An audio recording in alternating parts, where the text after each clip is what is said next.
This romance was a new chapter for him, an opportunity to live a youthful life with someone that's very beautiful. They were headed back to Southern California to celebrate their first Thanksgiving together.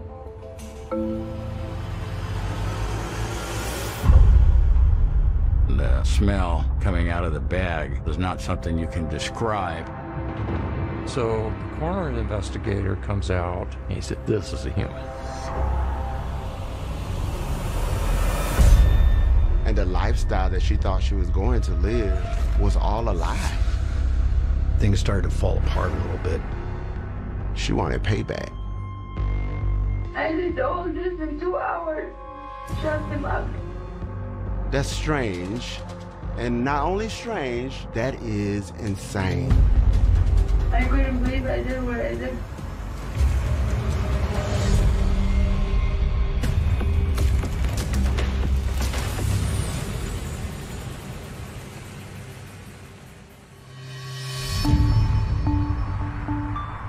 In the city of Costa Mesa, the California dream is alive and well.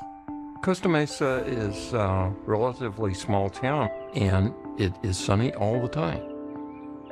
A lot of people will settle in Costa Mesa because they can be so close to the beach without having to buy really expensive property. It's around 2 p.m. on December 1st, 1991, when Costa Mesa resident Jose Escoval calls 911. He tells the operator of a concerning interaction he just had with his ex-girlfriend. Jose receives a knock on his door. He did look out the window and see a red Corvette in his driveway.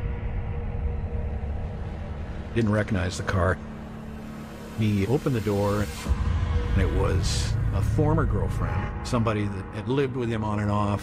He'd broken up a year ago, but still maintained a relationship. She was very disheveled, very upset, had gloves on her hands, wanted his help. So he invited her into the apartment, and she sat down and basically told him she wanted to elicit his help, his car, to get rid of her husband's body. He says, "Hold on, just stay right there." As soon as he was able to get out of her presence, he went straight to a payphone to call the police and say, "Hey, I need some help." He identifies the woman as Omaima Nelson. Her husband's name is Bill. Police dispatchers told him to stay put. An officer would meet with him very soon.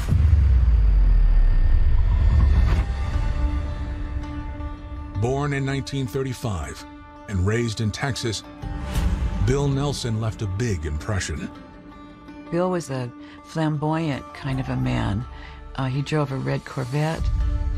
He was a dyed-in-the-wool Texan, known for his red cowboy boots and big belt buckles, and gregarious personality, fun to be around, liked to engage people, had a very bubbly personality, told tall tales and things of that nature. This guy was larger than life in more ways than one. I mean, we're talking 6'4", 230 pounds, wearing red cowboy boots and a red hat. And many people, they took to Bill. Bill Nelson had several wives, and he had kids with those wives, and he had grandkids with those kids. His first wife, I believe they lived in Florida, and his second wife in Texas, his third wife in Texas. To earn a living, Bill was a jack of all trades.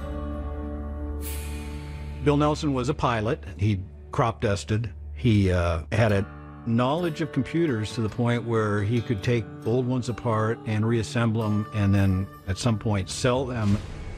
He also worked for a mortgage company. By the early 90s, Bill was living in California.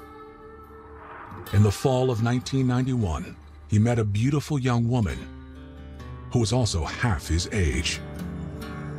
One night at the pool hall, Omaima, she walks in, just kind of perusing the place. He said, "Who is that? Those high cheekbones, that beautiful hair?" She was this Egyptian goddess, and he wanted to know more. Omaima was born in southern Egypt along the Nile River, kind of near the Sudanese border, and she was really born into a village that was really poor. Omaima was raised in a Muslim household. She was devout. She met a oil worker while she was back in Egypt, and they started a relationship. When her mother heard that the relationship was getting kind of serious, she insisted that they get married. And at some point after the marriage, he was called back to Houston, Texas, and she accompanied him. Around age 18, Omaima is faced with the possibility of the American dream, to live a totally different life. When she arrived, she spoke minimal English. Imagine being in a country where you are not able to stand up for yourself, you're not able to communicate your basic needs outside of your partner, you rely on him for everything. He turned out to be a violent man. So she became a battered woman at 18 here in America. She managed to get help from a battered women's shelter and get away from him. In 1987, Omaima left Texas and headed for California. After divorcing her first husband, she moved in with her sister in San Clemente, California, located south of Costa Mesa. And she took up several jobs, one of which was being a model at some lingerie place in the mall. She was a beautiful, beautiful woman with high cheekbones and, people would look her way. But the money wasn't coming in fast enough. She wanted more. She was attracted to these older men. To her, they provided protection, they provided stability, and they provided money. Omaima had the belief that if she found a nice older man, that man would both take care of her and be kind. And at 23 years old, Omaima met 56-year-old Bill Nelson at a bar. She sees a big old statuesque guy. He was commanding the entire room, telling his stories, had everybody captivated. Bill wooed Omaima with his cowboy persona and promises of a better life. He may have mentioned that he, lived a lavish life, had a red Corvette, may have even owned a cattle ranch. For Mr. Nelson, I imagine this romance was a new chapter for him, an opportunity to live a young, joyful, youthful life with someone that's very beautiful. Once Omaima and Bill Nelson met each other, they were inseparable for days at a time, even a couple of weeks before he decided, you know what, I want you to meet my family. So they took a road trip to Arkansas and Texas, and that's where his family was. And on that trip, they made a big decision. He made the decision to propose to her, and not just propose, but within a day, it's time to get married. And he drove to Phoenix, Arizona, where a justice of the peace married him. The newlyweds continued their road trip, sharing the good news with Bill's family. Omaima was elated. She finally found a family that she felt like she gelled with. She really felt this sense of belonging thanks to Bill, her new husband. Following the road trip, the couple looked forward to spending the holidays together. They were headed back to Southern California to celebrate their first Thanksgiving together. But 3 days after Thanksgiving, Omaima's ex, Jose Escobar, calls 911 to report that Omaima showed up at his doorstep, asking him to help move Bill's body. Police dispatchers told him to stay put, that they'd have officers running over to his house on Monte Vista, but an officer would meet with him very soon. While Jose waits at the payphone, officers head to his home. When police get to Joel's residence, Omaima's inside. And one of the officers goes inside to speak with her, start asking her some questions. She's dressed all in black. She's got a black blazer on, black pants, even black leather gloves on her hands. When asked about her husband, Omaima says he is out of town. He'd spent Thanksgiving with her on Thursday, and on Friday he'd left for a business trip, and she expected him back the following Friday.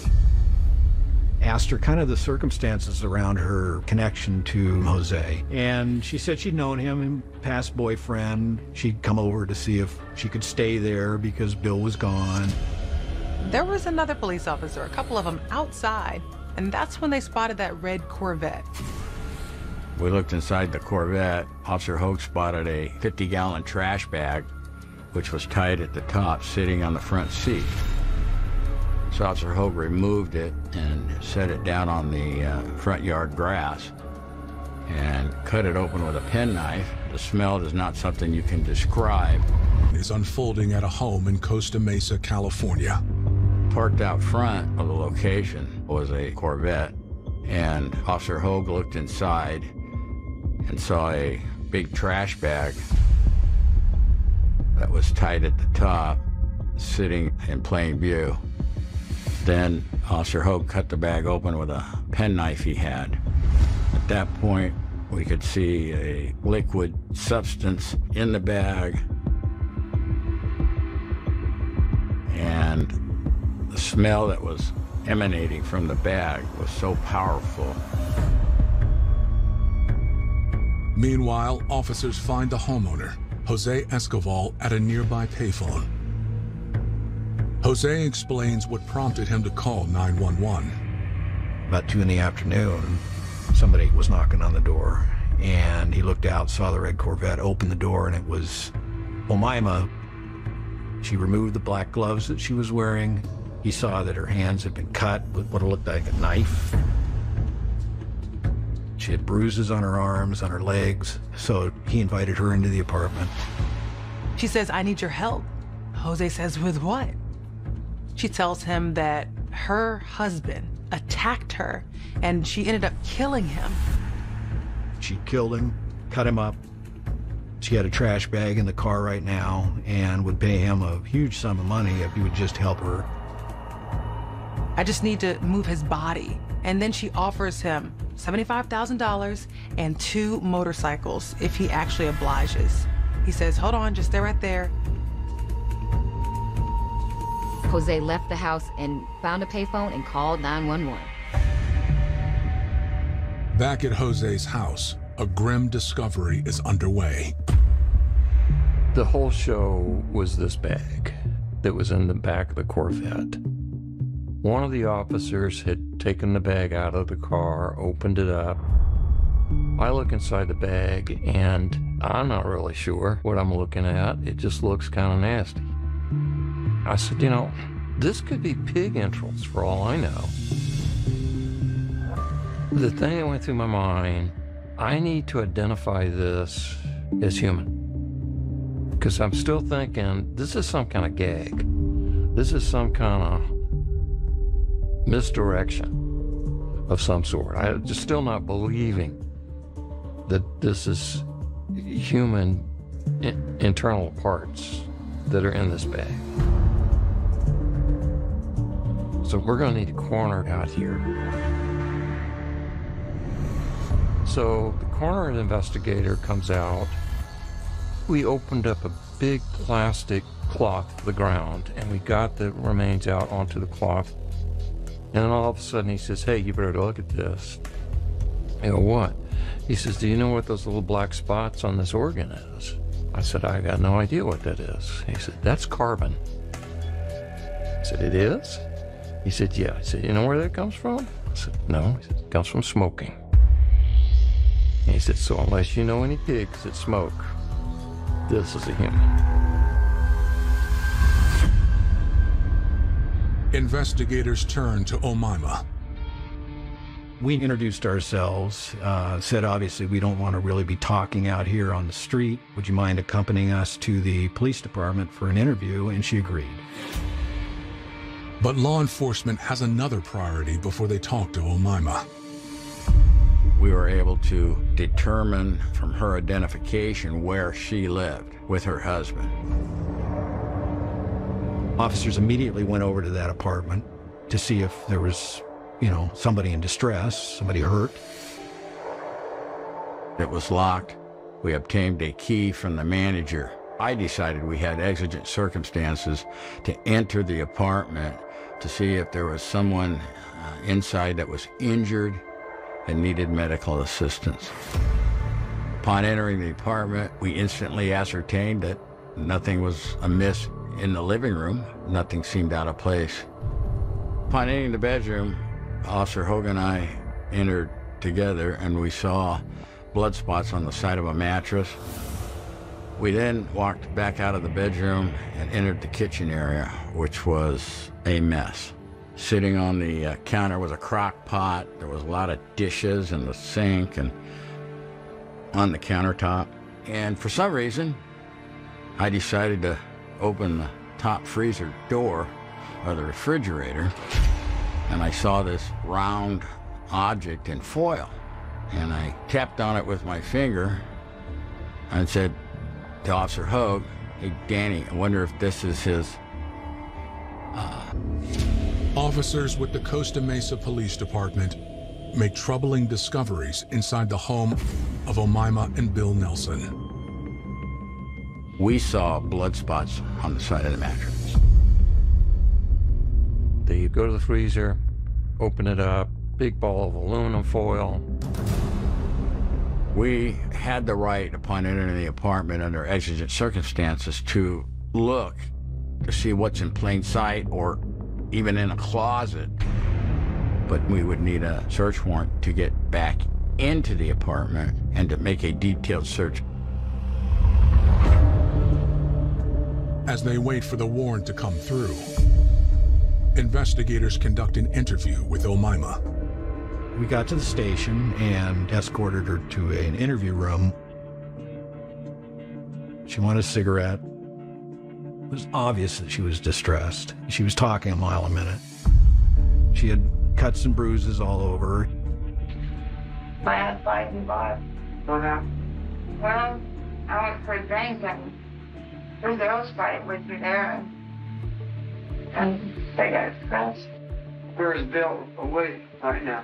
Is he here in town, or is he out of town, or where is he? He's out of town. Did you tell Jose today that you killed your husband? No, I did not. What do you know about the garbage sack that was in your car? Well, what is it? Well, I'm asking you. What do you know about it? I didn't know nothing about it. Don't know anything about it? Oh. Omaima offers an explanation. She said Jose had, under false pretext, wanted to drive the red Corvette, had left for an hour, and when he came back, that bag must have been in it. So Jose must have put the bag in the car. Then she said she'd been to a laundromat doing laundry earlier in the day and decided to walk next door to a bar, but left her car unlocked. And during that time, somebody must have put a bag behind the front passenger seat. She didn't know anything about it. It would go from one extreme to the other. It was very non-cogent. The interview goes on, and Omaima's story continues to change. And then at some point she said that Bill had raped her.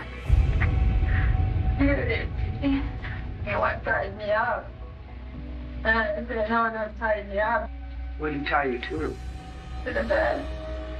Did you kill Bill because he did this to you? Tell him the truth of it. I didn't burn. Just after 10 p.m., the interview ends, as Omaima is escorted to the hospital for a physical examination. A search warrant was granted for the premises, and I responded over to serve the search warrant about 2 in the morning. Investigators start in the bedroom, where the patrol officer spotted blood. Next to what I presume was Bill's side of the bed were a pair of red cowboy boots and some boot shining materials on a rug. To the first eye, it looks okay. The bed was made, mattress was on top. You lift the mattress and the blood was underneath it. It's saturated with blood and the box spring. And then you realize that there was a headboard at one point on that bed, but the headboard was broken into several pieces and it was stashed behind the head of the bed. Did a search of the closet.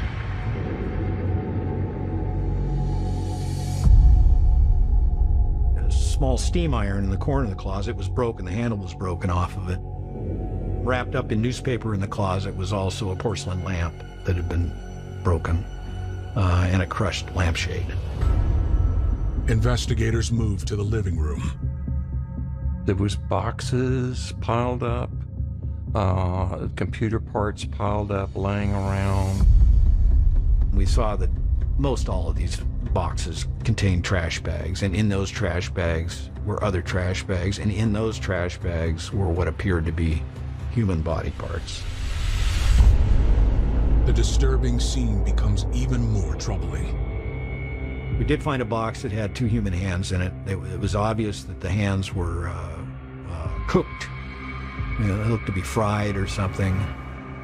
Detectives were searching the kitchen, and officers started going through the refrigerator, the freezer. They locate the large item wrapped in foil. Take that out, open it up. It looked like a human head. I mean, that looked like a prop out of a horror movie, is what it looked like. And also wrapped in a piece of tinfoil were genitals, male genitals. The genitals appeared as if they'd also been cooked and wrapped in tinfoil.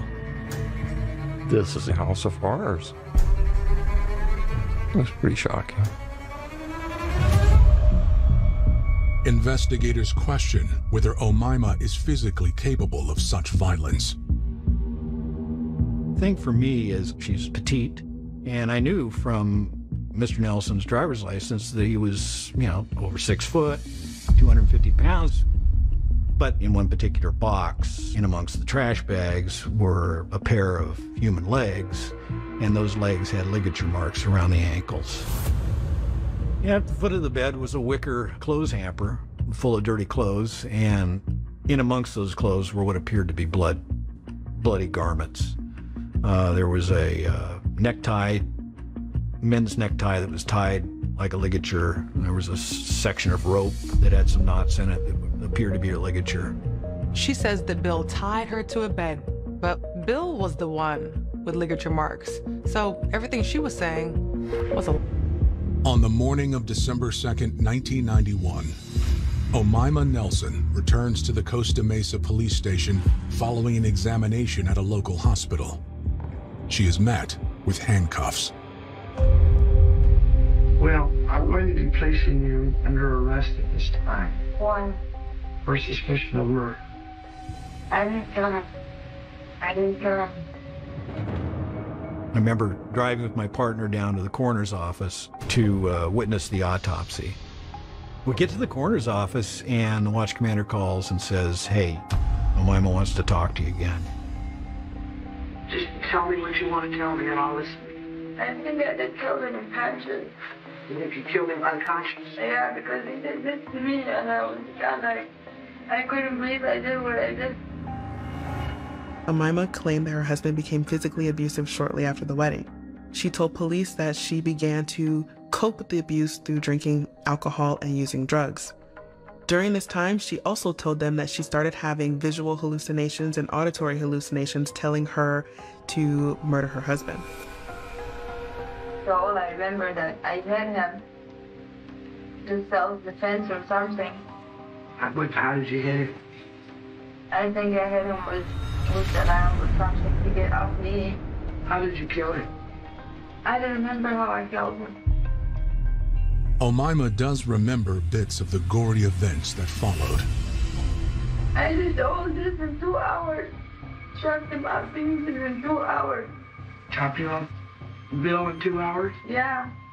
And all I remember that his head was flying from his body, hit the ceiling up there, and made a blood in the ceiling. And I fell asleep, and I get up in the morning, and I found the trash bags, and I couldn't believe it. I couldn't believe what happened. She said that she heard voices. The Egyptian gods were helping her, telling her things. She was telling me that who killed, he must die. Who killed, he killed. And she turned around and she walked away. And the next when I get up, I checked, I find my name and his name was written by blood in the mirror and said me and you. What was written in blood? Me and you. Did you cook some parts of Bill before you wrapped him up in the plastic? No, I'm not really eater much either. I don't eat meat. You don't eat meat? No, I don't eat the meat. You're a vegetarian? Vegetarian, yes. She would go from voices, I'm hearing people from the dead telling me these things, and Bill's head's here, and he's cut up, and there's body parts all over this place. She didn't really confess to anything other than she blacked out, she heard voices, there was a phone call, somebody said, look in the freezer, look in the trash bags. It didn't make any sense. There's no continuity to this thing. She was all over the map. Well, I think you're telling me part of the truth, but not all of it. Well, I think I need to talk to the psychiatrist to just see the rest of my life. We kind of sized her up as somebody that was just grasping at straws, trying to work herself out of this bad situation. Following the interrogation, investigators get word that the coroner has positively identified the remains as Bill Nelson. The coroner's office made a notification to next of kin. Bill's wife in Santa Maria, California was notified. He also had a son in Los Angeles. I hate it for the family that has to even live through this because it's horrible. And truly, it is your worst nightmare. Following her arrest, Omaima meets with multiple mental health professionals. Her story changes again and takes a shocking turn.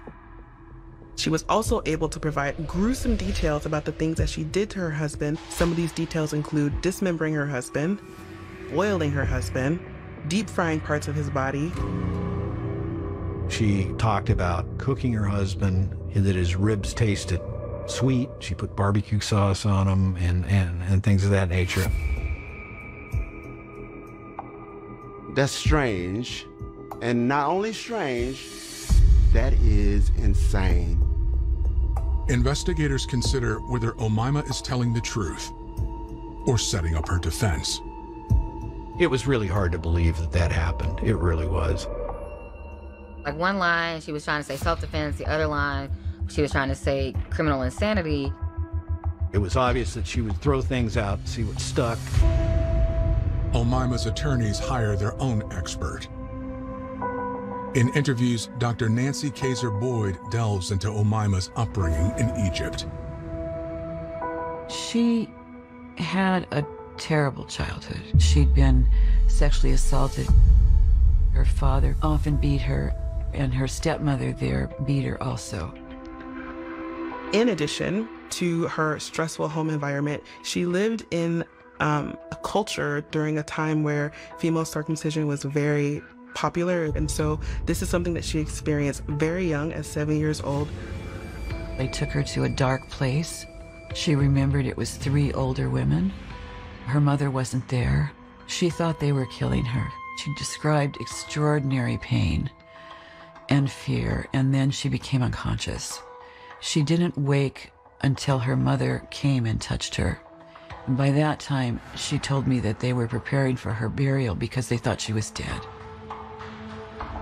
In your home country, and then you move to a foreign country, you don't realize how much control and presence you have in your own life. In your home country, you know the language, you know the slang, you know the scary neighborhoods, you know the players that you want to stay away from. I imagine this is Omaima's experience. She met this oil worker who could offer her a better life, and they fell in love very quickly. They married, and then they moved to the United States. When you live in a place where there's a lot of violence and poverty, with the history that she's had, and she has an opportunity to move on and move to a different country where she doesn't have to face feeling objectified every single day of her life, who wouldn't want to move? She quickly realized that her American dream was not going to be what she thought it was going to be. She has to rely on another person the same way she was relying on other people in her previous country, and she has to rely on a man to do everything for her. And I imagine that was the exact... Omaima Nelson is behind bars. Accused of brutally dismembering her husband of just a few weeks.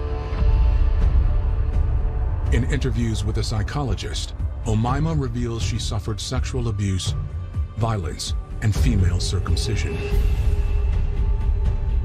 We had her examined by a gynecologist, and that doctor told us that her vaginal area had a lot of scar tissue and that sex would be very painful for her.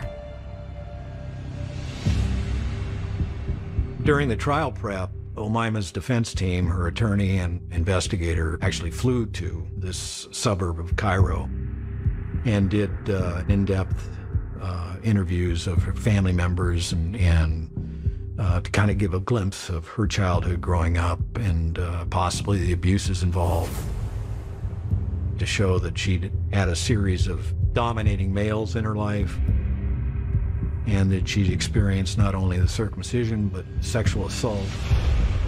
And so there was definitely some aspects of her past that they were trying to show contributed to this murder. Detectives and prosecutors prepare to counter whatever defense Omaima brings to court. They speak with medical professionals who examined Omaima on the day of her arrest.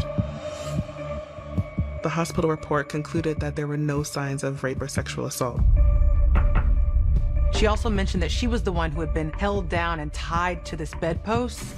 No ligature marks at all around her wrists or her ankles. In fact, medical professionals said she had cuts on her, cuts that came from when she was stabbing Bill. Investigators reach out to Bill's family, including his ex-wives. Bill was very acquainted with family and his children. His kids would call him on a fairly regular basis, and yeah, he was just a great dad. When I spoke to Bill's ex-wife, she spoke very fondly of Bill. And I was struck at one point that she really liked this guy. And she was deeply hurt by what happened to him. In talking to the family, it was obvious that Bill Nelson was not a violent person. No evidence of that. Investigators find no record of violence or abuse on Bill's behalf. Omaima is a different story. One incident included her going to the pharmacy and grabbing whatever she wanted out of there and stealing without paying for this stuff. 2 security guards were watching her, and when they tried to stop her, she got extremely violent with them, so much so she ended up attacking them so viciously that she bit the chest of one of the women, the female security guards. She bit her breast so hard that she almost bit it off, and she also grabbed the vagina of the security guard as well. As news of the gruesome crime spreads across the state, law enforcement gets a phone call. Robert Hansen saw the news report of Omaima's crimes against Bill Nelson. Mr. Robert Hansen, elderly, single, lived in an apartment, fairly successful business person. He met Omaima in a bar, and over conversation, one thing led to another, and she went home with him. Obviously, there was a relationship that started. At one point during their relationship, they were having sex, and they were doing what she likes to call kinky sex. She gets over there and ties him up, but instead of doing the kinky sexual thing that she promised, she attempted to rob him and pulls a gun on him.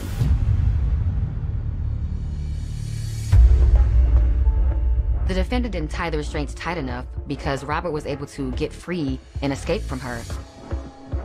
But he was so embarrassed that he never called the police. But once he saw the report in the news of Bill Nelson, he had to come forward. He couldn't keep silent because she had done something similar to him and he survived. So this wasn't Omaima's first rodeo. Bill Nelson's body.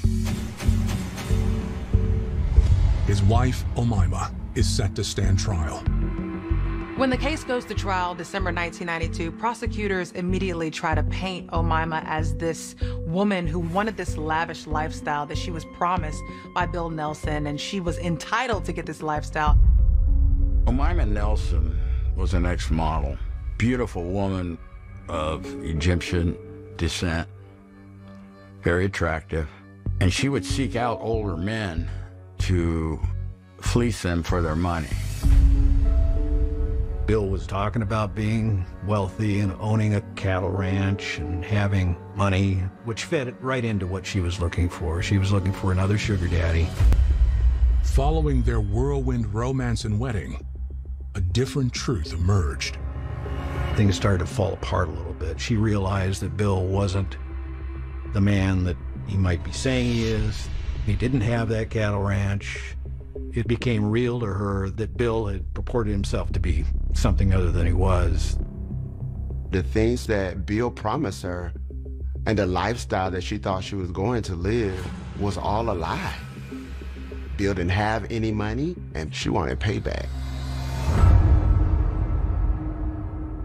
On Thanksgiving Day, tensions were high, and Mr. Nelson found himself tied to a bed. She immobilized him under a false pretext. Probably hit him with the iron. Several times, about 30 times. The iron broke during this assault. Lamp was used, also broken. And then he was stabbed too. Then started cutting him up. From November 28th till December 1st, she completely destroyed her husband's body. Next door neighbor, when he interviewed him, he said he was able to hear through their common wall chopping and the sink running and the garbage disposal running, to the point where he believed that the garbage disposal had given up. This activity went on through the early morning hours, quite prolonged.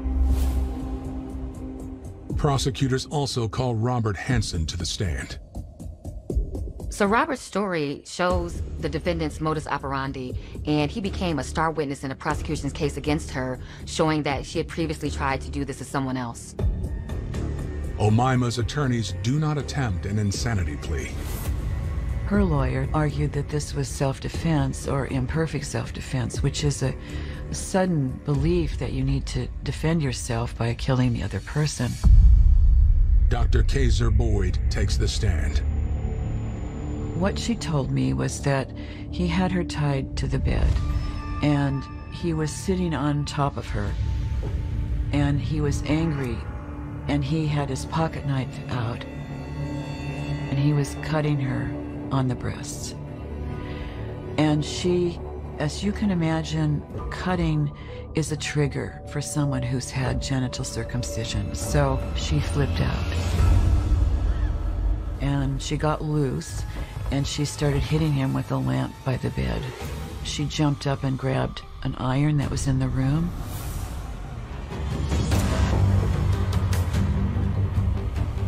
And started beating him with that. She said he fell on the bed, and she stabbed him with scissors. She cut him up because she didn't want him to be able to enter the afterlife. The reason Egyptians wrapped their dead and mummified them was so they could enter heaven whole. She told me she hoped she never, if she got to heaven, she would never see him there. Omima took the stand herself to testify in this case.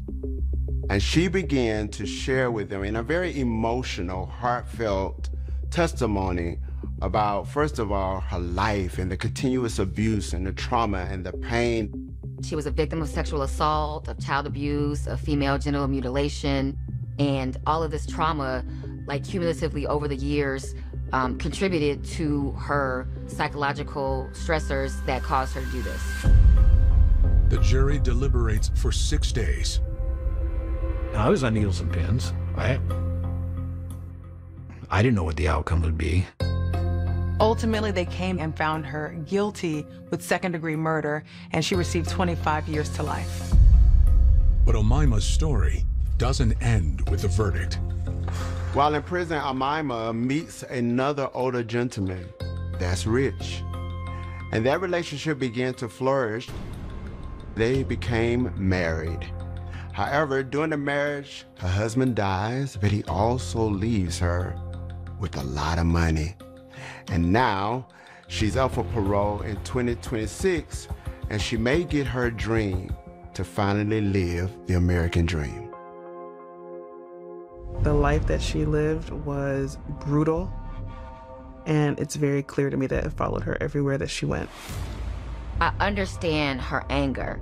However, it does not justify the gruesome, horrible, horrific crime that she committed. She doesn't deserve to be free. I don't think you can rehabilitate evil. A hallucination, a trick of the mind. Can you pull yourself from the fog before it's too late?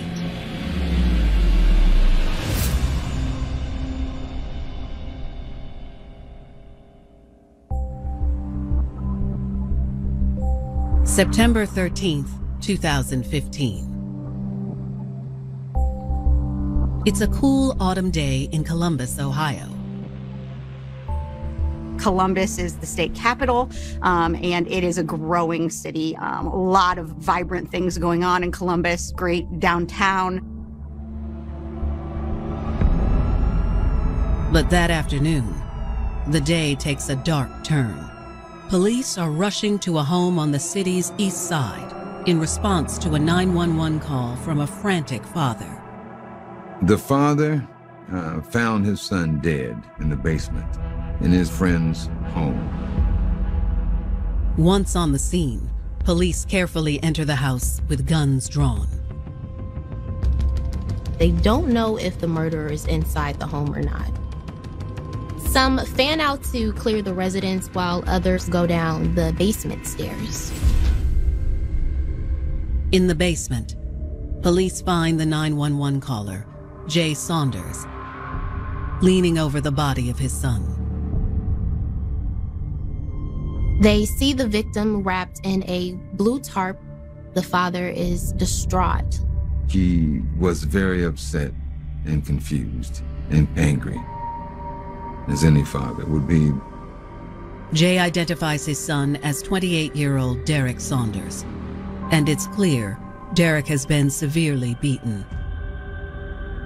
It appears the victim had suffered from blunt force trauma and had major injuries to his head. It was horrifying. As police begin investigating the crime, they'll learn that the owners of the residence have been harboring a shocking secret. The man's crazy. He's lost his mind. But she just couldn't bring herself to leave the man that she felt was her man to be forever.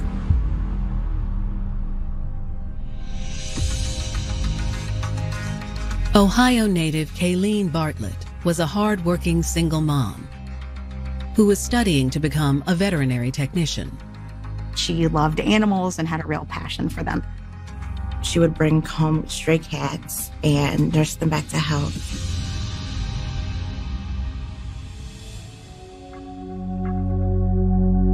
The kind-hearted young mother was determined to support her 3 children.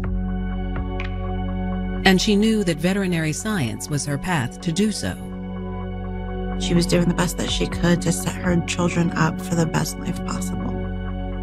For Kayleen, her children were number one, and romance was on the back burner. Kayleen wasn't looking for love. She wasn't looking for a relationship. Love was at the bottom of her to-do list. However, one spring morning in 2013, the trajectory of Kayleen's future would change in the blink of an eye. She was in a big hurry because she was running late for the bus. She has seconds to catch the bus that's coming to be able to make her class at veterinary school. As she was crossing the street, she dropped all of her books. Kayleen, trying to gather her belongings from the street, looks up and sees this man looking down at her, offering to help. It was like one of those storybook kind of moments, the knight in shining armor. The handsome stranger introduced himself as Danielle Florida. Danielle flirted with her. He invited her out. Kayleen happily accepted, and the two decided to meet for drinks later that night. They spoke for hours. He was charismatic and charming. She'd had a past history with men that wasn't great. And this guy just was friendly and fun. Danielle was strong and dominant. He had some swagger.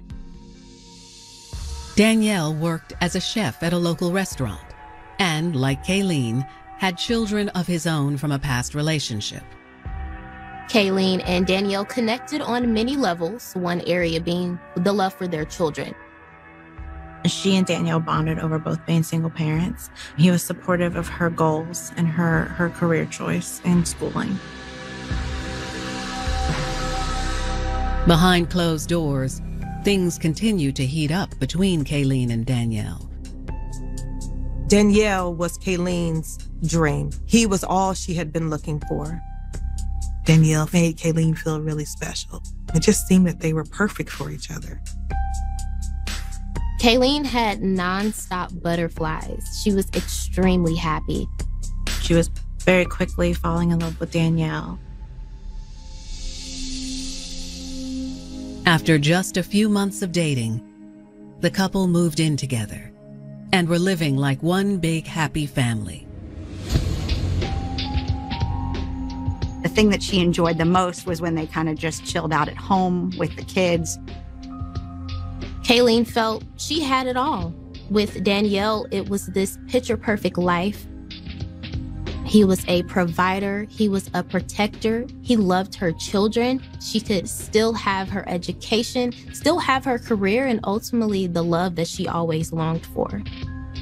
For Kayleen, it seemed like the future she'd always dreamed of for her and her kids was finally coming to fruition. But what the young mother thought was a happy home would soon become a house of horrors. Something evil has taken place. It is traumatizing. It's devastating. It's scary. September 13th, 2015. Police in Columbus, Ohio have just discovered 28-year-old Derek Saunders beaten to death inside the basement of an East Side home. The victim is found by his father, Jace Saunders. When detectives take Mr. Saunders aside, he tells them he received a cryptic text from one of Derek's friends just a few hours earlier. A text that led him to this very location. Derek sent a text message to a friend stating, "In case something bad happens to me, I'm at Danielle Florida's home." The friend was worried. He ended up sending screenshots of the conversation to Derek's father. Derek was a handicapped individual. He was in a wheelchair. He was already in an incapacitated state that he wouldn't be able to defend himself. Mr. Saunders knew Danielle Florida to be another one of Derek's friends.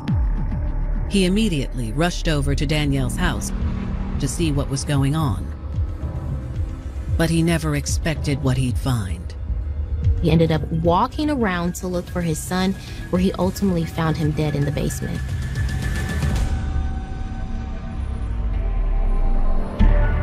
Danielle, however, was nowhere to be found. The father's natural instincts were that Danielle committed the murder. It's awfully suspicious that Derek ended up being found dead in the basement after already being worried about going to the house alone. Detectives agree. They know the key to unlocking this case is tracking down Danielle Florida. The investigators instantly knew that they had to find Danielle. But what police didn't yet know is that Danielle wasn't the only one with blood on his hands, and that they'd soon be looking for not one suspect, but two. She was there, she witnessed it, and she helped clean up.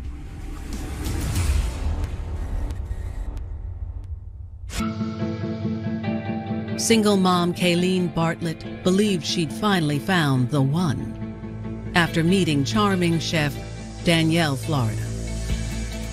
Kayleen certainly feels like she has it all. before she was a single mom, and now she has not only a protector in Danielle, but a father figure for her children. Danielle is the man of her dreams. Kayleen had so much hope in this relationship. But Kayleen never could have imagined the harrowing path her relationship with Danielle would soon lead her down. And the moral dilemma she'd find herself battling because of him. In that moment, she has no choice but to do what Danielle says. September 13th, 2015. Ohio detectives are speaking with devastated father Jay Saunders after discovering his son Derek beaten to death. Detectives were trying to piecemeal things together to figure out what in fact happened to Derek. After speaking with Mr. Saunders, detectives have reason to believe the owner of the house, 37-year-old Danielle Florida, is behind Derek's murder. There were text messages that the victim had sent to friends before going to the home saying, if anything happened to me, this is where I am. But according to Mr. Saunders, Danielle wasn't the only one who lived at the residence. He tells detectives that Danielle also has a girlfriend, 22-year-old Kayleen Bartlett, that resided there with him and their 5 children. Danielle, Kayleen, and the kids are nowhere to be found. In the basement, police find a chilling plethora of evidence against the couple. There was bleach thrown haphazardly. Blood was on the steps. Blood was on the floor. They were able to find fingerprints and 2 sets of footprints in the blood residue. Police issue a BOLO, a Be on the Lookout bulletin, for Danielle Florida and Kayleen Bartlett. The search is on for Kayleen and for Danielle. When detectives begin digging into the couple's background, they soon discover this isn't Danielle's first run-in with the law. They find a pretty lengthy rap sheet of charges, including robbery, forgery, and drug possession. Kayleen's records, however, reflect quite the opposite. She had no history of violence. She was in school to be a vet tech. It seems like a really huge stretch to connect her to this type of crime. Detectives call friends and family members of the couple, hoping to get a lead on their whereabouts. But no one seems to know where Kayleen and Danielle are hiding out. Family members proved to be a dead end on the couple's location. In speaking with Kayleen's sister, however, detectives receive some good news. She tells them that the children are with her. Kayleen did not tell her sister what was going on, but in fact, she did tell her sister that it was pretty urgent, that she needed her sister to take the children. The sister says she hasn't heard from Kayleen since she dropped off her kids. But just minutes later, detectives receive word that law enforcement has gotten a ping on the couple's cell phones. The phones pinged at a motel in Youngstown, about 2 hours away.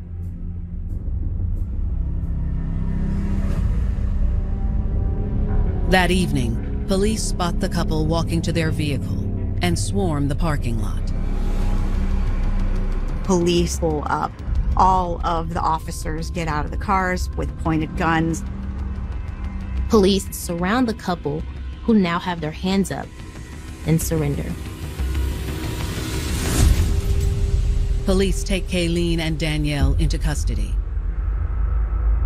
and return them to Columbus for questioning. Back at the station, detectives begin with Danielle. He's arms folded. He's kind of got a smirk on his face. He is cocky. He's not giving them any answers. They showed Danielle the text messages Derek sent that indicated to the detectives and Derek's friends that he, in fact, was going over to Danielle's home. They also show him the fingerprints and shoe prints that were found in the blood at his home. Detectives tell Danielle they've confirmed the bloody prints to be a match for both him and Kayleen. They kind of thought that maybe Danielle will try to protect Kayleen. Regardless of the abundant evidence, Danielle holds steadfast. Danielle has been involved in the legal system before. He's not going to allow them to trick him into an answer. With Danielle a dead end, detectives decide to move on to Kayleen Bartlett. But in their talks with Kayleen, it will soon become clear that she wasn't only Danielle's accomplice, but a victim herself. This was a culmination of a very toxic relationship. Everyone looked up to us as a couple. I mean, they said. Columbus, Ohio detectives are investigating Kayleen Bartlett and Danielle Florida for the murder of 28-year-old Derek Saunders. They found Derek's body in the basement at the home of Danielle and Kayleen. With suspected mastermind Danielle Florida refusing to talk, detectives move on to his girlfriend, 22-year-old Kayleen Bartlett. She seemed nervous and scared about what was going to happen next.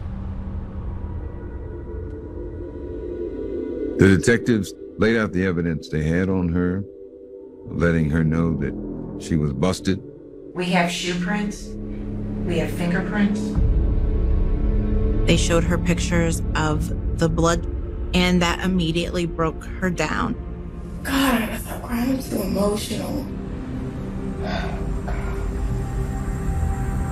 As Kayleen eyes the evidence, she knows she's in too deep and needs to come clean.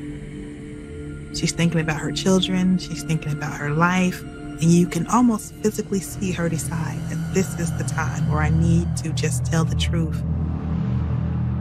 Kayleen agrees to cooperate with law enforcement and tell them everything that happened. She says when she first started dating Danielle, she never imagined he'd get her into something like this. In the beginning, Kayleen thinks that Danielle was the sweetest guy. He was attentive, he was funny, he was fun to hang around, he was a good father. He's a good dad. Everyone knows that about him. He's a good dad. He takes care of his kids. But as the relationship progressed, he got involved in drugs, and she found evidence of that.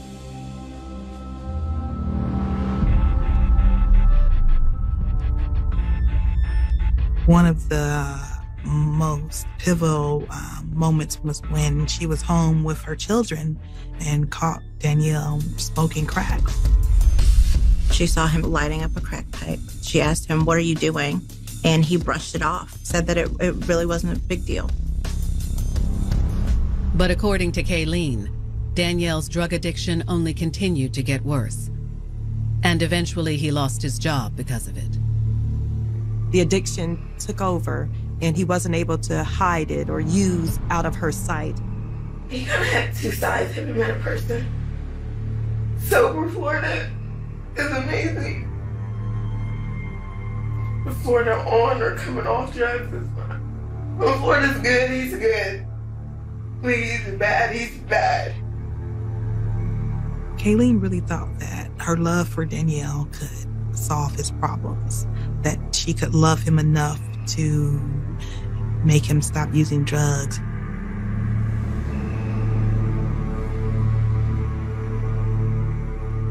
Kayleen tells detectives that after months of watching Danielle deteriorate, she decided to take action. She took money that she knew he was using to buy drugs and hid it. When he found out, he actually came over and repeatedly punched her in her side until she gave in and just threw the money at him. She sees these horrible bruises forming on her body where he punched her. And at that moment, she realized that she was in a physically abusive relationship. I had a lot of abrasions, like right here. I actually was like big bruises. Kayleen says after that first time, the abuse became second nature in their relationship. He used to beat the shit out of me. And like the next day, it's like it never happened. But on the night before Derek's murder, everything came to a head. Danielle had lost his crack pipe and apparently began to lose his mind, becoming very aggressive. They ended up getting into an argument that turned physical, where Danielle punched Kayleen in the face.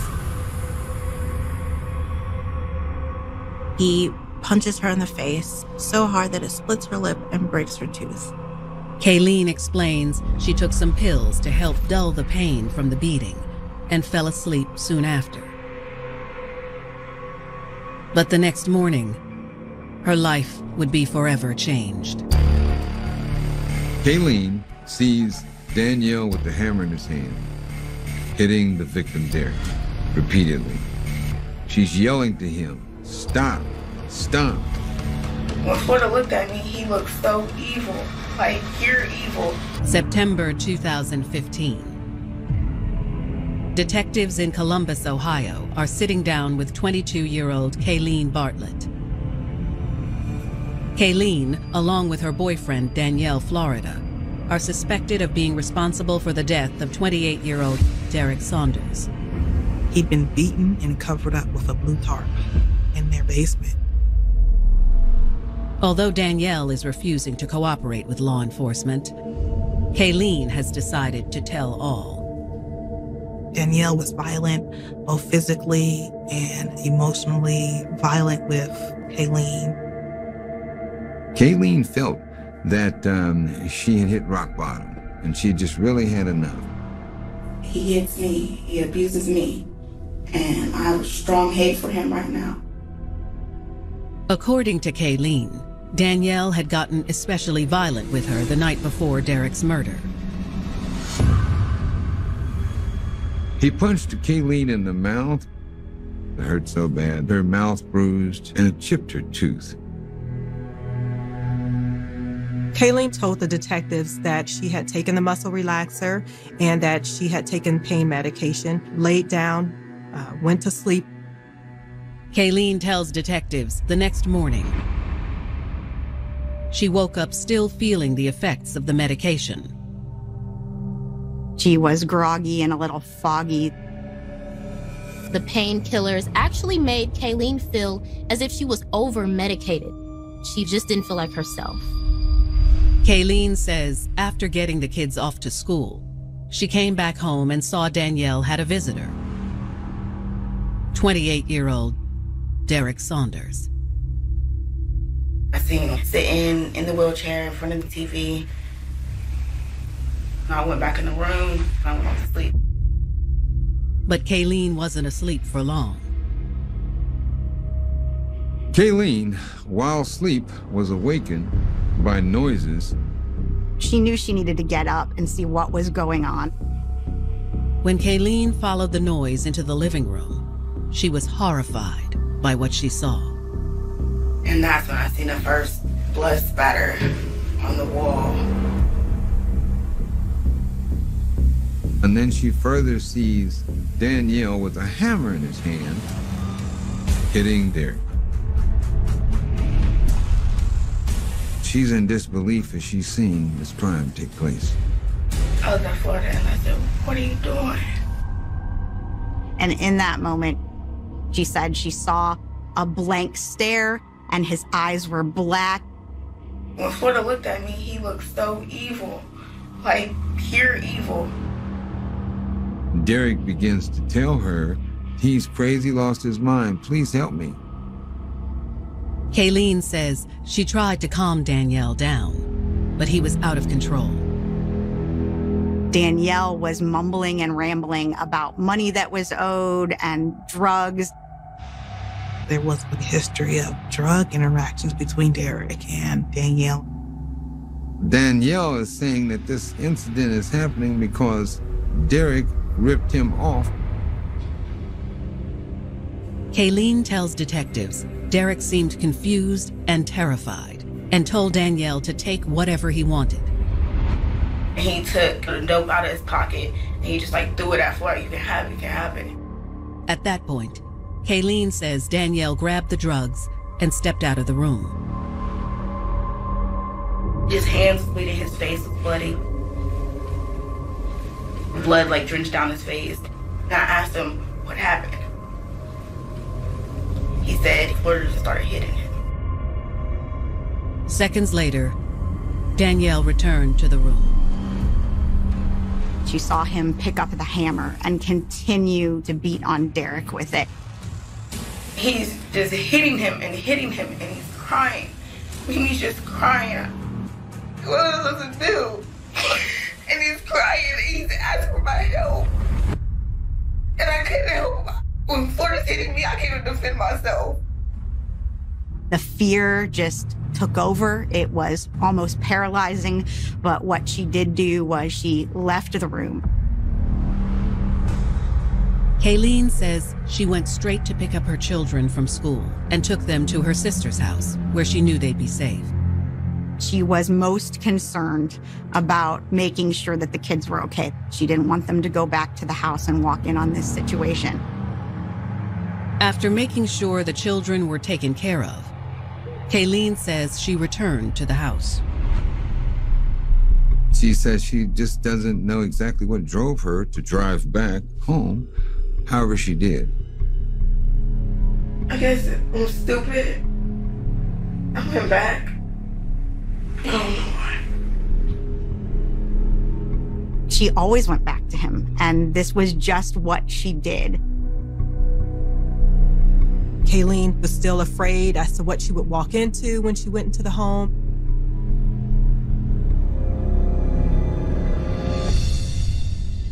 But Kayleen says when she entered the front door, it was as if nothing had happened. Danielle was warm and friendly and was acting like nothing was wrong. The home seemed clean. It smelled fresh. With her still being groggy from the medication, she almost thought that she hallucinated the whole thing. But Kayleen says she soon made an observation that brought her right back to reality. Kayleen noticed cleaning supplies by the wall and a small smudge of blood. Danielle noticed her staring at it and instructed her to clean it up. Petrified, Kayleen did as she was told. I wiped up the blood, but I didn't ask questions. I'm not about to get my ass whooped for asking questions.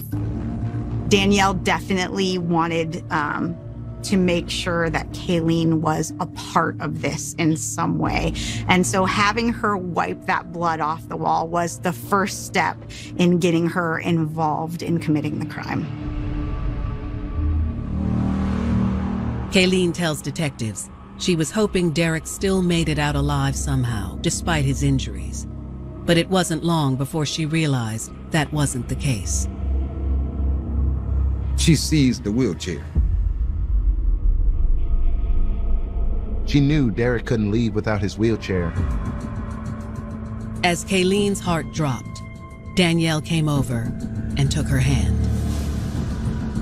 I'm crying because I'm scared. Like, I don't know what's going on. He's like, I gotta tell you something. I'm like, okay. He's like, all right, I'm gonna show you. That's when he took me down to the basement. September 2015. In a Columbus, Ohio interrogation room, 22-year-old Kayleen Bartlett is telling detectives about the harrowing events that led up to the murder of 28-year-old Derek Saunders. She saw her boyfriend, Danielle, pick up a hammer and continue to beat on Derek with it. Kayleen was terrified that she would be next, so she ran out of the room. Kayleen admits that after making sure her kids were safe with her sister, she returned to the house. And Derek was nowhere to be found. Kayleen says that Daniel was acting very calm and instructed her to clean a smudge of blood by the wall. I do as I'm told and ask any questions. Kayleen thought that maybe Derek made it out alive and was at the hospital recovering from his injuries.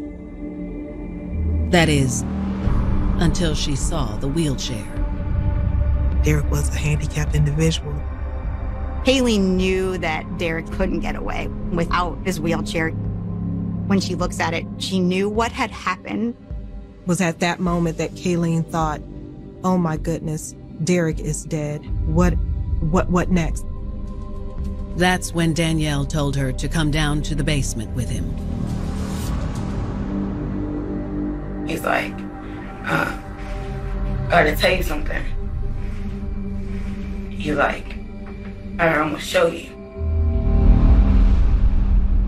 In the basement, Kayleen's worst fears came to fruition.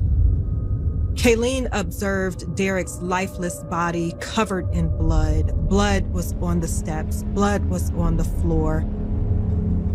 I just remember him saying, here he is, here he is. And I'm hysterical. He told me to shut the f*** up and help her. Danielle handed the bleach to Kayleen, telling her to clean up the steps and to pour the bleach everywhere that there was blood. Kayleen says at that point, she had to make a choice. Either help Danielle or become a victim herself. Kayleen was very afraid. Now she's in the basement. There was no other way out of there but to go with Danielle. Kayleen felt she had no choice but to comply with the wishes and demands of Danielle. I did assist him cleaning up. I put a whole bunch of bleach water down the steps. After Kayleen was done dousing the stairs in bleach, Danielle instructed her to go upstairs and pack their bags. Danielle said they were going to be gone for a few days. She felt that her kids would be safe at her sister's house, so she proceeded to follow his demands.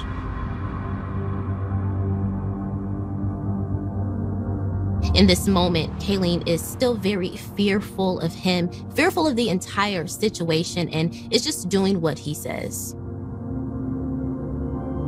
Kayleen didn't feel like she had a choice. She felt scared for her life and that there really wasn't much response that she could have done other than to help Danielle. Kayleen tells detectives they left in a hurry and fled north to a motel in Youngstown. Next thing she knew, she and Danielle were in handcuffs.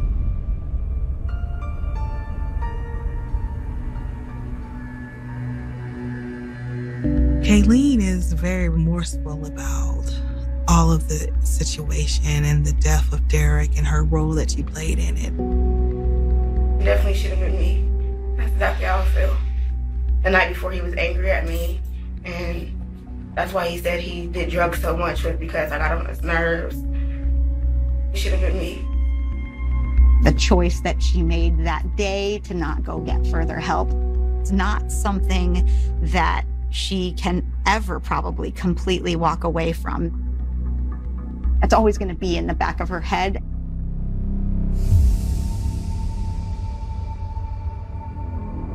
Despite Kayleen's cooperation, detectives have no choice but to charge her for the role she played in the crime.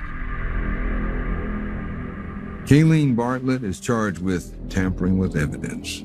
Her boyfriend, Danielle Florida, is charged with manslaughter and abuse of a corpse. As the weeks go by, Kayleen and Danielle's trials loom closer. After everything she's been through, will the court show leniency to Kayleen? Or will she receive the maximum punishment? Kayleen could go away in prison for a very, very long time. She had suffered a lot of abuse at the hands of this man, but she stood by his side while he committed this awful crime.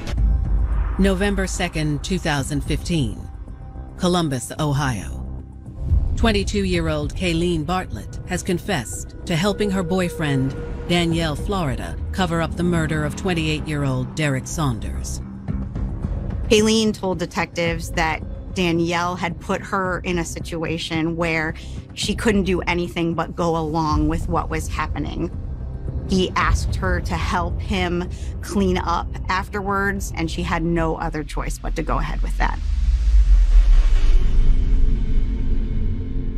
Investigators charge Kayleen with tampering with evidence, which could hold a maximum punishment of 3 years behind bars.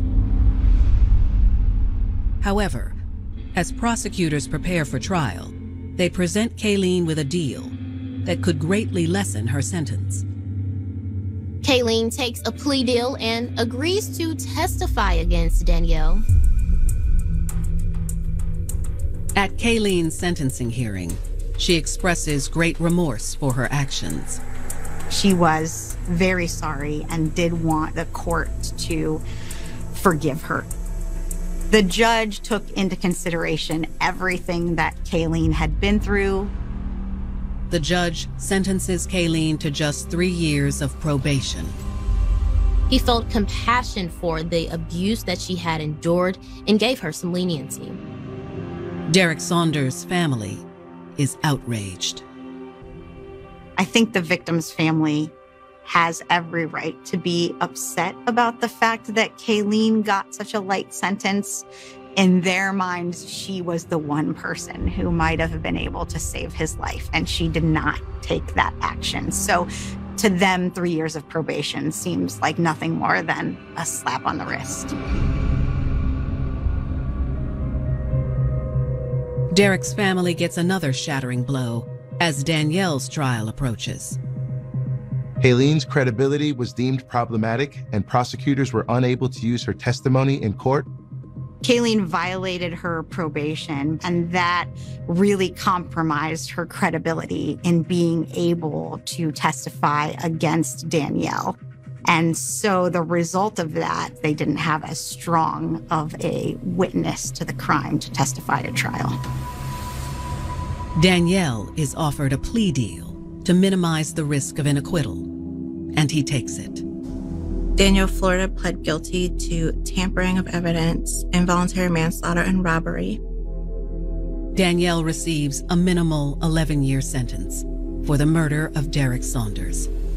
The family of Derek is very upset and distraught. They're feeling that justice has not quite been served. It's really heartbreaking. Not only did the victim lose his life, but his family lost him, and Danielle's children lost him. And so all of their lives have been affected by this one day in 2015 that I'm sure Kayleen wishes she could go back and change. Despite the tragedy of that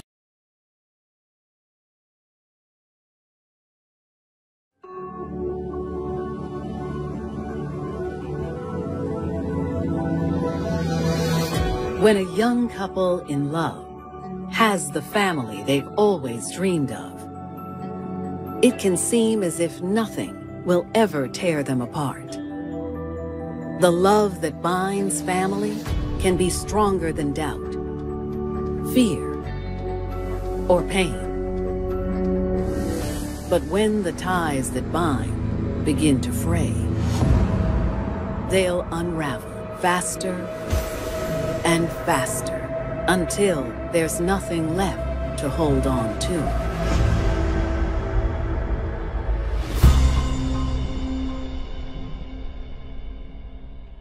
Outside of the city, Roseville is a blue-collar family town. It's a very friendly and warm community. At 3 p.m., 25-year-old Russell Cannon is having an afternoon like any other. He was putting his girlfriend's 5-year-old daughter down for a nap at their home. Russell's girlfriend, Ashley Randolph, was in the living room with their 10-month-old baby. Suddenly, Russell hears 5 loud bangs. he immediately realized that those were indeed gunfire. Immediately after the gunshots, he hears the shrill of screaming coming from the living room. After making sure the 5-year-old is okay, Russell rushes over to check on Ashley and their baby. But upon entering the living room, he's met with his worst fear. The child was grazed with a bullet. He has a pretty significant head wound and damage to the area around his eye. Russell and Ashley were both horrified to see their child in this condition. Russell immediately dials 911 and begs for paramedics to get there. They don't know if their baby's gonna be okay. He needs medical attention ASAP. Who would be callous enough to endanger the life of a young child? As investigators begin looking for answers, they'll uncover a sordid tale of a woman desperate to prove her unrelenting devotion to her man. He was her man, and she was gonna stick by him no matter what. Single mother Latasha Hudson was known for being a fiery, free spirit. Latasha kind of had to learn to have tough skin from a young age. She grew up in Linwood, Michigan. That area could be considered sort of a rough area. Even though she had this tough outer layer, she was known to be a gentle and sweet spirit on the inside. Latasha never had a father figure in her life, so she always dreamed of finding that for her daughter. She really wanted to build that family unit that she didn't get to have when she was a kid.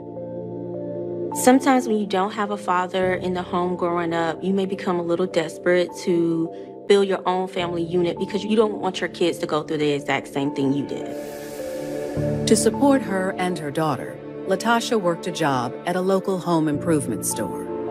Latasha was a very hard worker and made sure she had a steady job. She definitely wasn't the type to sit around and do nothing.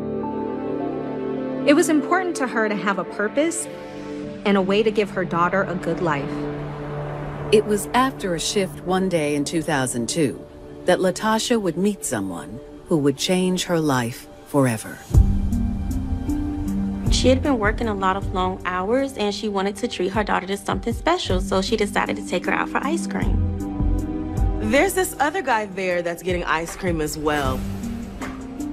And there's this instant attraction between him and Latasha. The handsome stranger introduced himself as Kevin Smith. He began by chatting Latasha up, but he was also being very sweet to her daughter. Kevin was amazing with children, and because of that caught Latasha's eye. Mixed with his great looks, Latasha was enamored. There was only one problem. Kevin said he had a girlfriend. That was a huge bummer for Latasha. She really liked Kevin, but he was taken. However, that wouldn't be the last time Latasha heard from him. A week later, Latasha received an unexpected message online. It was from Kevin. He tracked her down on social media and reached out to her. Kevin told Latasha that he could not stop thinking about her and that he broke things off with his girlfriend. He asked Latasha if he could take her out on a date. This made Latasha feel really special. Here was a guy that was making it crystal clear that he was into her and was really chasing her. She agreed to let Kevin take her out.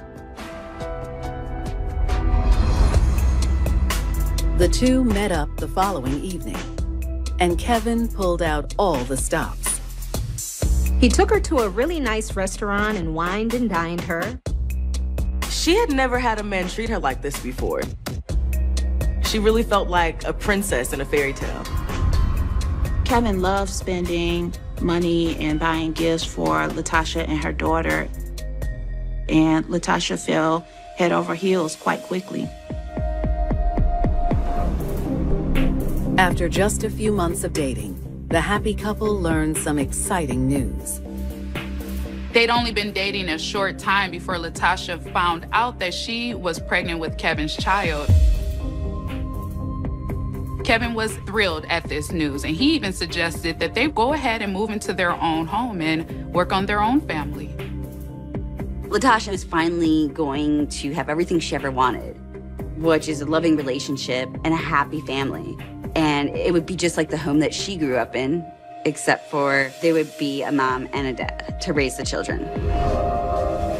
But Latasha's happy days would soon turn into nightmares, filled with screams, violence, and gunshots.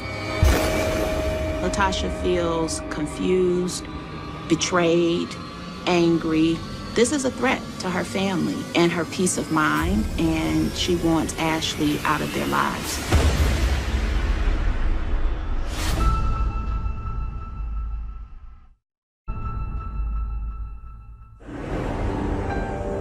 In the fall of 2007, 23-year-old Latasha Hudson had finally built the tight-knit family unit she had always dreamed of with boyfriend Kevin Smith. Latasha truly believes she has found her soulmate. She has found the one. Latasha and Kevin's relationship was just like any other relationship. There were ups and downs, but there were definitely more ups than downs. And they built a happy home. Latasha had 3 more children by Kevin. They were in love. It seemed like nothing could ever come between them. But by 2008, cracks began appearing in the relationship. At that time, Kevin started to hang around a rougher crowd, and it started to worry Latasha. He started to spend more time out in the streets and less time at home with Latasha and the kids. When Kevin was home, he and Latasha would fight, and things would get out of hand. Latasha spent a pretty good majority of time arguing with Kevin. They broke up for a while due to the troubles that they were having. Latasha had finally had enough of the fighting, so she kicked him out. Without Latasha by his side, Kevin got into deeper and deeper trouble. He was arrested for a gun charge and spent 2 years in prison. He was caught carrying a gun without a license, which is a felony in the state of Michigan. After he was released in 2010, he came straight back to Latasha. He convinced her that he was a different man and that he wanted to be with her. Despite all their trials and tribulations, it was hard for Latasha to resist Kevin. Latasha wanted her family together. I think it was important for her to have her children's father in the home, helping to raise her children. She eventually gave in and let him move back into the home. Latasha was convinced she had done the right thing by getting her family unit back together. But little did she know, Kevin had spent his time away from her doing more.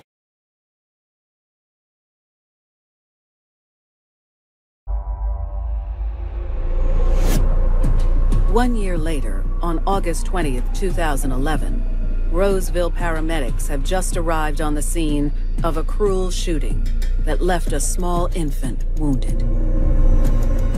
The infant's mother, Ashley Randolph, was absolutely hysterical. Her boyfriend, Russell Cannon, was trying to calm her down, but understandably so, anyone would be upset when their child is harmed. When the paramedics assessed the situation, they discovered the unconscious infant had serious injuries to the side of his head where it appeared bullets had grazed him. Paramedics load Ashley and her son into the ambulance and rushed them to the nearest hospital.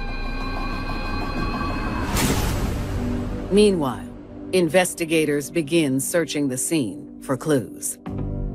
There are 4 bullet holes that make it through the window of the living room, and an additional 2 holes that make it into the wall next to the window.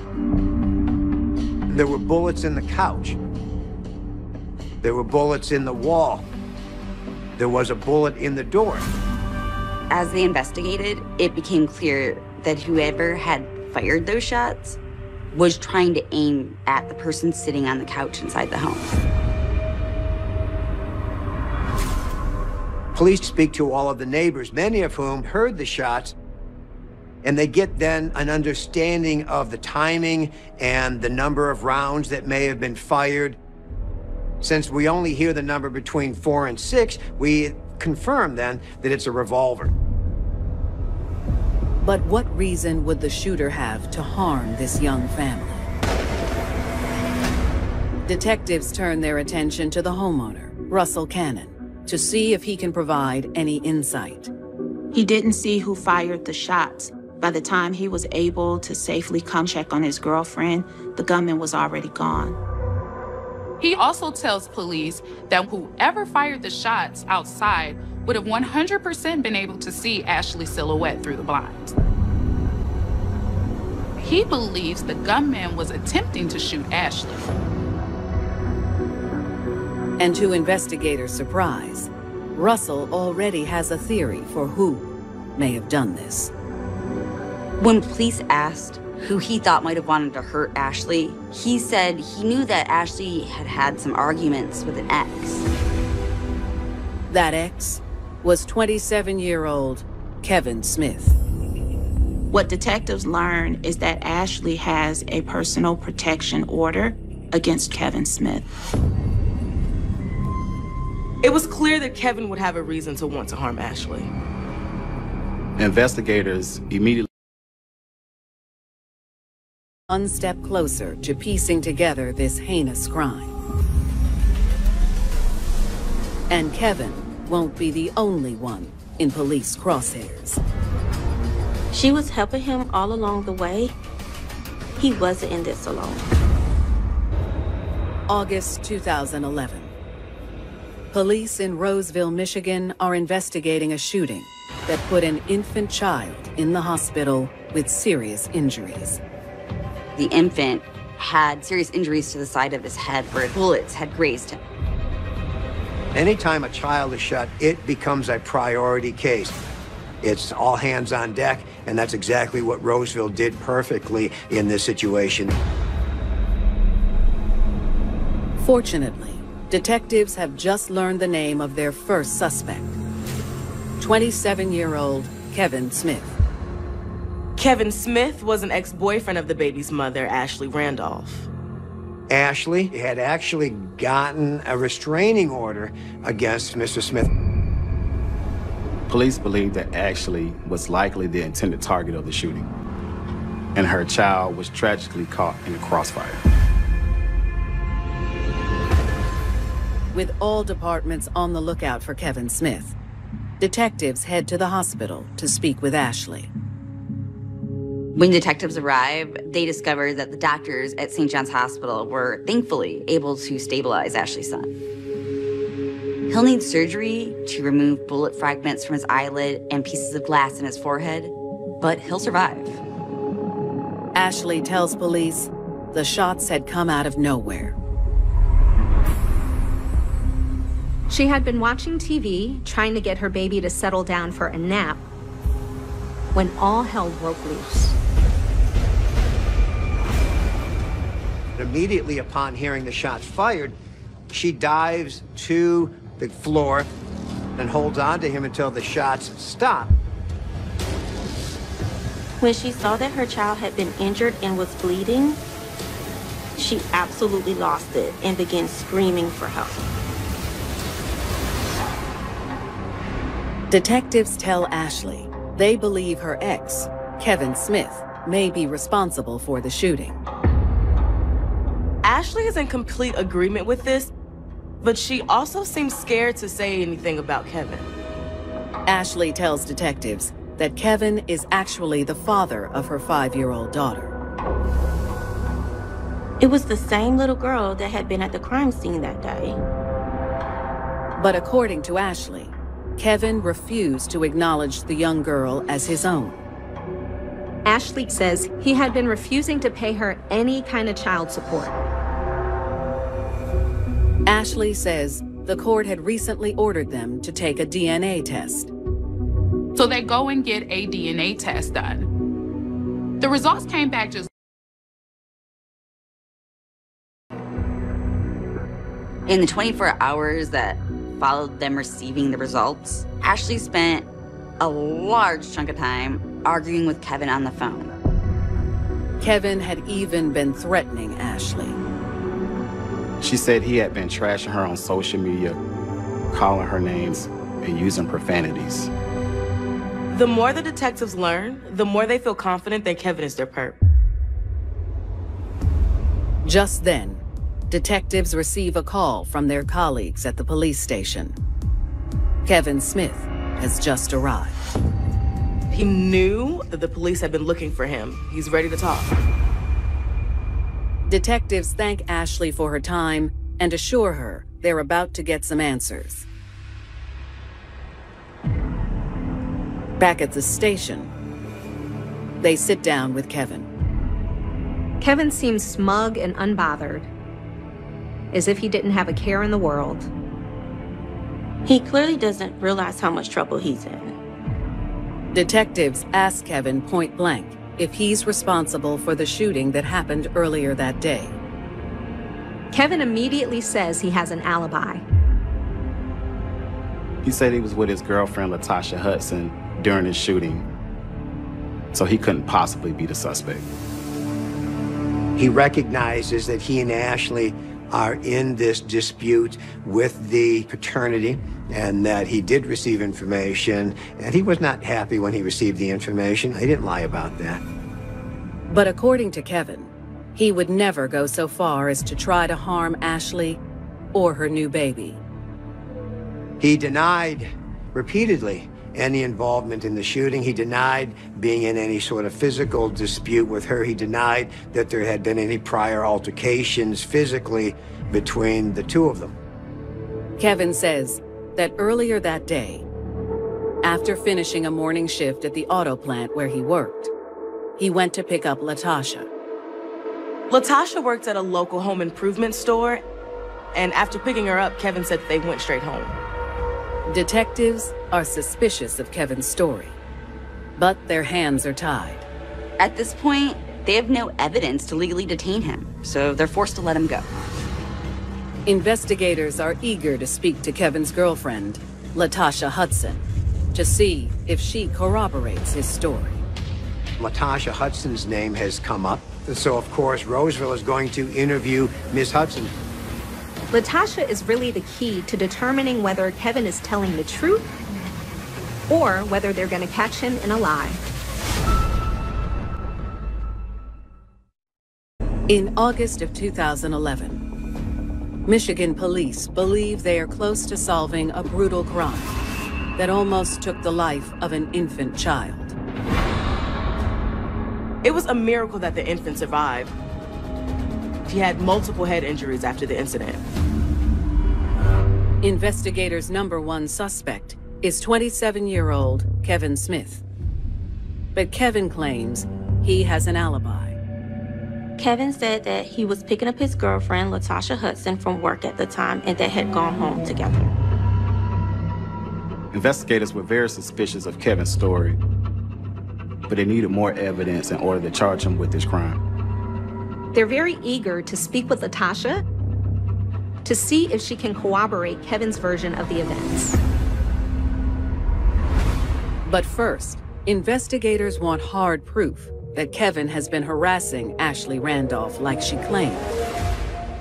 They were thinking that they could get Latasha to flip on her man if they could show her proof that he had been harassing his ex. Ashley gave them access to her social media messages so they could see for themselves. Just as Ashley claimed, Kevin had indeed been sending her threatening messages. But to investigators' surprise, he wasn't the only one. They also discover some social media messages of hostility from Latasha. She was calling Ashley names and saying that having this baby does not mean that Kevin would want to be with her and that he was her man. Latasha not only knew what was going on between Kevin and Ashley, she was actually in on some of the arguments. If Kevin really was the shooter police had been looking for, was Latasha also involved somehow? Latasha seems to have her own reasons for wanting to harm Ashley. Police decide to wait until the next morning to question Latasha. They wanted to pick a time that Kevin was at work so he wouldn't know she was talking to them. When police arrive at Latasha's home, she seems completely taken aback. Police officers asked if she would accompany them to the Roseville Police Department for an interview.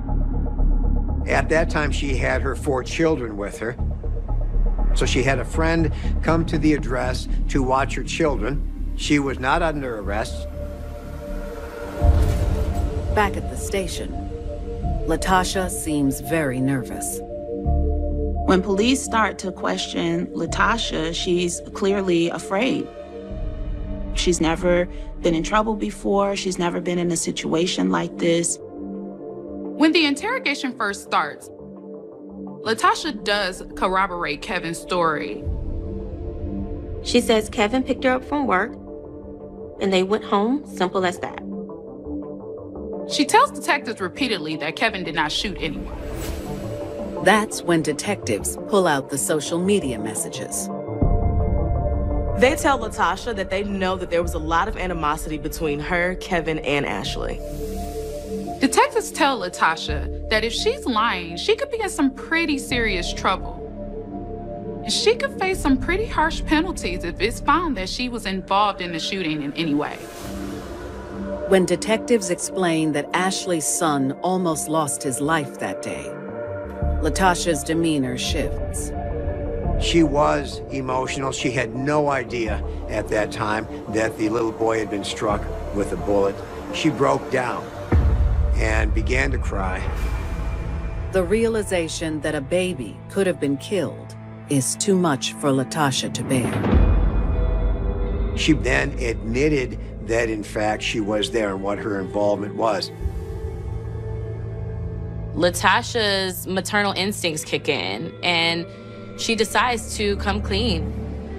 Latasha says her heart was broken when she learned her man may have fathered a child with another woman. It all started when she got a strange message on social media from Ashley. She was telling her that she was trying to get a hold of Kevin because he owed her money for child support for her daughter. Latasha was completely stunned. She had no clue Kevin had fathered a child with someone else. So in her mind, she's wondering if this is even true. Latasha asked Kevin about it, and he told Latasha that he was with Ashley briefly during their breakup, but that this baby was not his and that Ashley was crazy. Latasha's heart sunk. She was disappointed. Despite Kevin's protestations, Ashley was insistent in her demand that he take a paternity test. Eventually, Kevin decided to take the test and prove her wrong. But 10 days later, they realized Ashley wasn't wrong. The DNA test results came back just a day before the shooting and proved that Kevin was the father of the young child, leaving Kevin very upset. As for Latasha, she felt like she had just gotten her family back together and now was at risk for losing her man again. Latasha says she thought about ending things with Kevin right then and there, but she couldn't do it. After contemplating the situation for a while, Latasha knew she had to be there for her man. Even though him having a baby with somebody else was very upsetting to her, it was important for her to be there for him. But being there for her man would soon take Latasha down a dark path she never imagined for herself. She heard bang, bang, bang. Driving that car was the worst decision she could have possibly made. August 2011.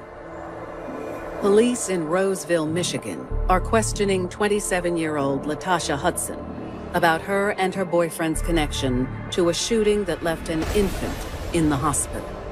Her boyfriend, Kevin Smith, has denied knowing anything about the shooting and used Latasha as his alibi. When police started questioning Latasha, she initially went along with Kevin's version of the events. But everything changed once she learned what happened to the baby. She became aware that a child was injured, and it's at that time that she decides to come clean and share more about her role in this case. Latasha says she was devastated when she learned her man may have fathered a child with another woman. Latasha feels confused, betrayed, angry. This is a threat to her family and her peace of mind, and she wants Ashley out of their lives. Latasha tells detectives that on the afternoon of August 20th, Kevin picked her up from work and they went back home. She was still reeling from the paternity results at the time, but she was trying to put it out of her mind. He told her he had been on the phone arguing all day with Ashley over the results of the test. And the fighting only continued. Ashley kept calling, and Kevin kept getting more and more heated. He was in total denial about the paternity test results. But when Kevin came back in the room after hanging up with Ashley, he seemed calm. Kevin tells Latasha that he and Ashley reached an agreement, and she had given him permission to spend time with his daughter, and they needed to head to Roseville. Detectives find this explanation odd. Why would Kevin suddenly want to spend time with his child when he was just trying to deny the paternity results earlier? Regardless, detectives let Latasha continue on with her story.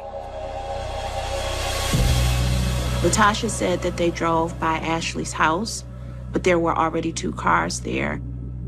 Apparently there was no room to park in front of the house or the driveway, so they parked around the corner.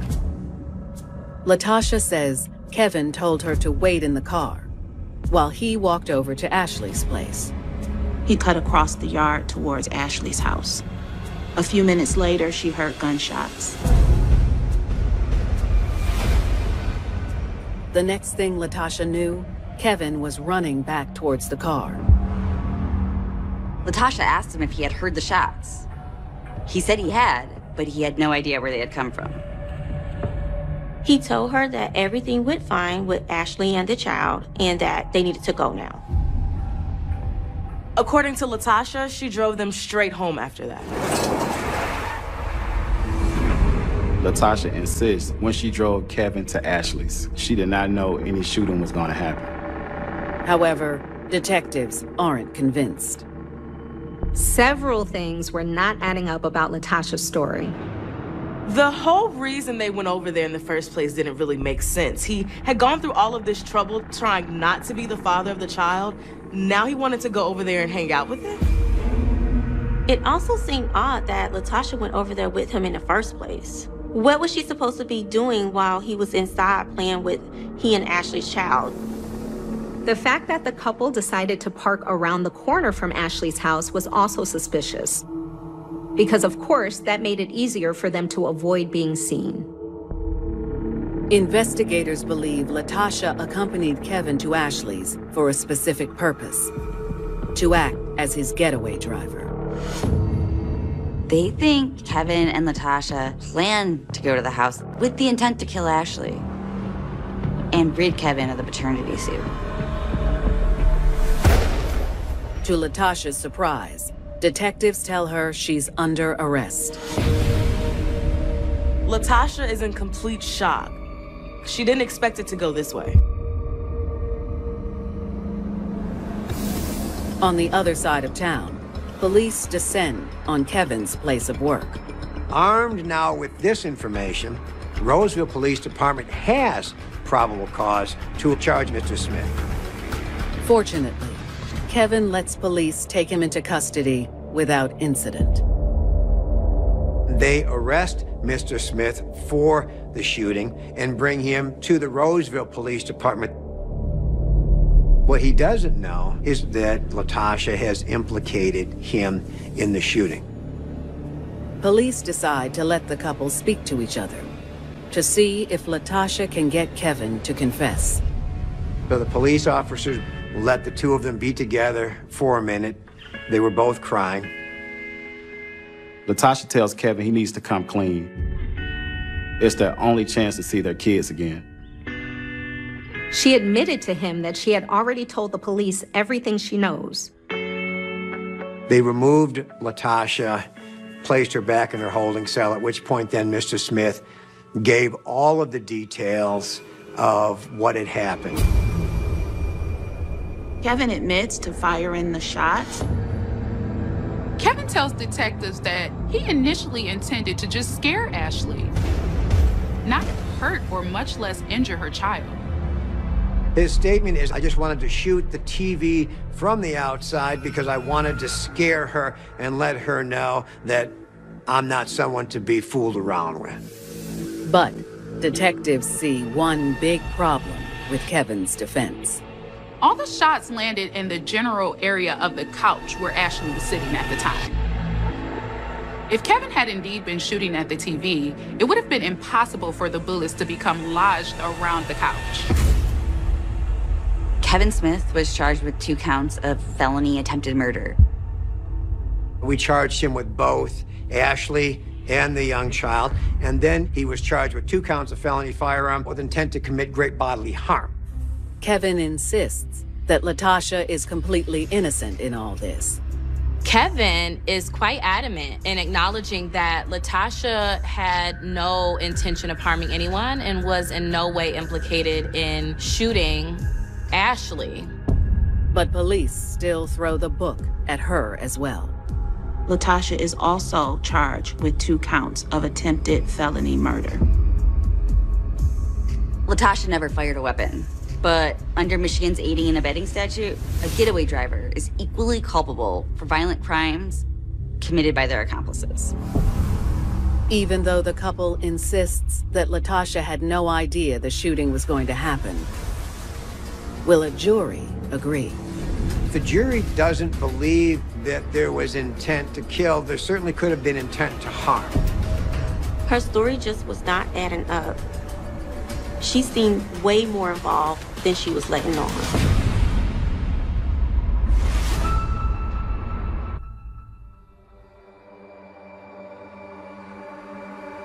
Love is blind, and it can actually cause you to make some really hurtful decisions.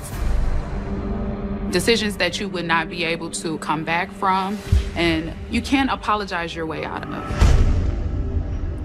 I believe Latasha was just a woman who had fallen in love with the wrong man. And eventually that man led her down a path that she wouldn't be able to recover from.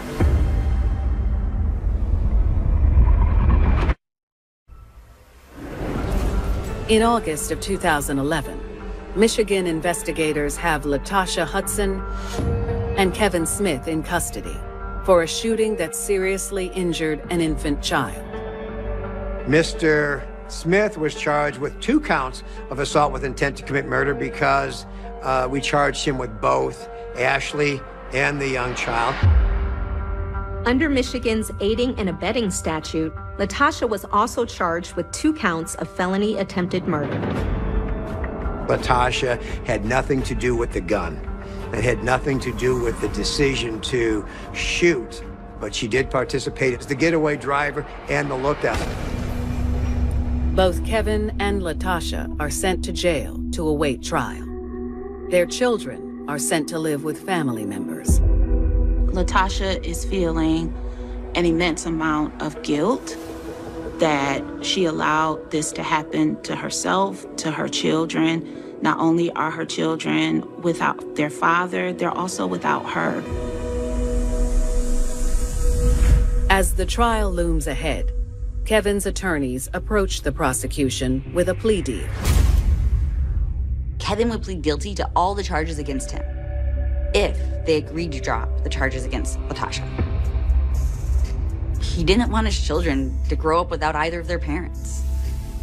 But the prosecution refuses. Prosecutors declined the offer. They felt the crime was too heinous to let Latasha walk on it. That's not how we play this game. That's not how the system works. She willingly participated, drove, and acted as a lookout. She may not have pulled the trigger, but In law enforcement, we hold responsible those that participated at almost all levels in the crime. She was not an accessory after the fact. Latasha Hudson's trial begins in March of 2012. Latasha's defense team argues that she was an unwilling accomplice to Kevin's crimes. She had no choice but to go with Kevin to Ashley's house and had no idea what he planned. But the prosecution paints a different picture of Latasha. Prosecutors argue that she was a woman in love, willing to do anything for the father of her children. Latasha's fate is left in the hands of the jury. It takes jurors just 6 hours of deliberation to come back with their verdict. She was found guilty on all counts. Latasha was sentenced to 20 years behind bars, with the possibility of parole after serving 13 years. Kevin Smith is also found guilty.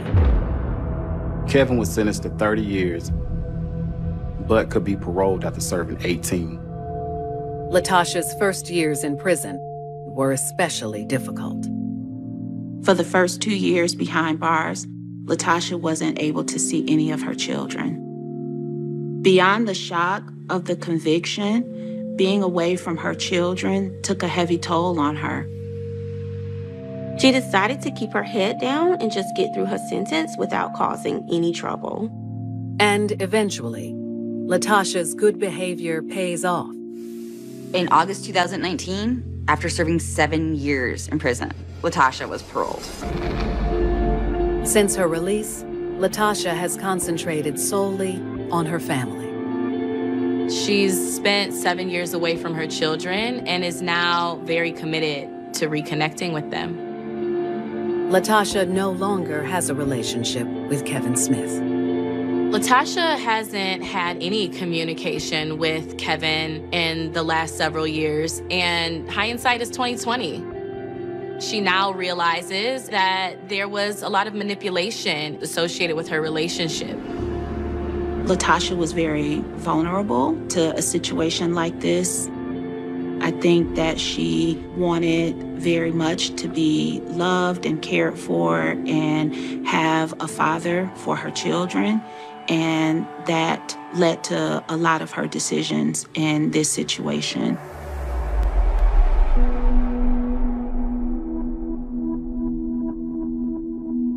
A commitment to family is a beautiful thing. And love and loyalty to your partner is one of life's greatest gifts. But when that devotion blinds you from seeing right and wrong, you might be putting everything, including your family, in jeopardy.